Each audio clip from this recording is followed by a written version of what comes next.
संत गुरुजनों का कहना है संसार का आकर्षण बंधनकारी है।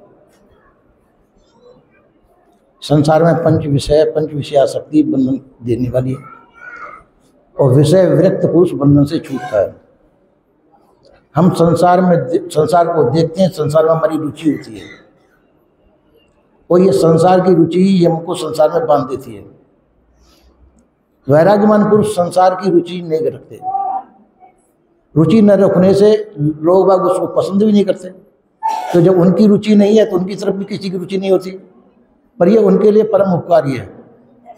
संसार की रुचि उनके ऊपर न हो, ये संसार की बड़ी कृपा है,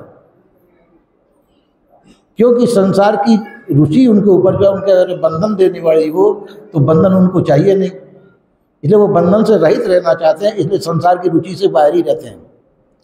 तो विषय विरक्त, संसार के विषयों से जो विरक्त पुरुष है वो मुक्त पुरुष है।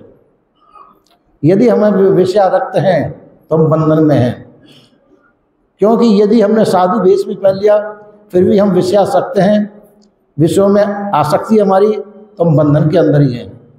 खाली साधु वेश पहन लेने से बंधन छूट गया ऐसा नहीं समझ लेना चाहिए। साधु वेश का मतलब है हमारे अंदर विषयों से विरक्ति हो, संसार के कार्य करते हुए, सभी प्रकार के कार्य व्यवहार करते हुए संसार के कार्य व्यवहार भी अपनी यथावस्थिति कर लेना चाहिए। पर बात है कि संसार को ये समझ के करना चाहिए कि संसार हमसे न, इससे हमारी जातीय एकता है न स्वरूप की एकता है। जिससे जातीय एकता स्वरूप की एकता न हो वो हमको कभी भी प्राप्त नहीं हो सकता। संसार हमको कभी भी प्राप्त नहीं होगा। संसार की प्रतीति तो होती है और प्राप्ति कभी नहीं होगी। संसार की प्रतीति हो रही है, देखने में आ रहा है, पर ये हमको मिलेगा नहीं, कभी नहीं मिलेगा, क्योंकि इससे जातीय स्वरूप की एकता आपकी नहीं है, इसलिए इसकी प्राप्ति कभी नहीं हो सकती। तो जो वैराग्यमान पुरुष इस बात को भली बात समझते हैं, ये संसार में उनकी रुचि नहीं होती है। तो रुचि रहित उनके व्यवहार जो होते हैं रुचि रहित होते हैं, किसी प्रकार से संसार में उनकी रुचि नहीं रहती है, इसलिए वह संसार में रहते हुए भी संसार के बंधन में नहीं पड़ते हैं।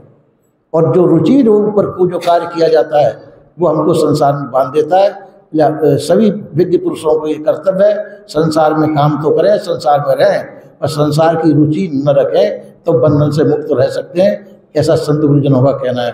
बोले श्री सद्गुरुदेव।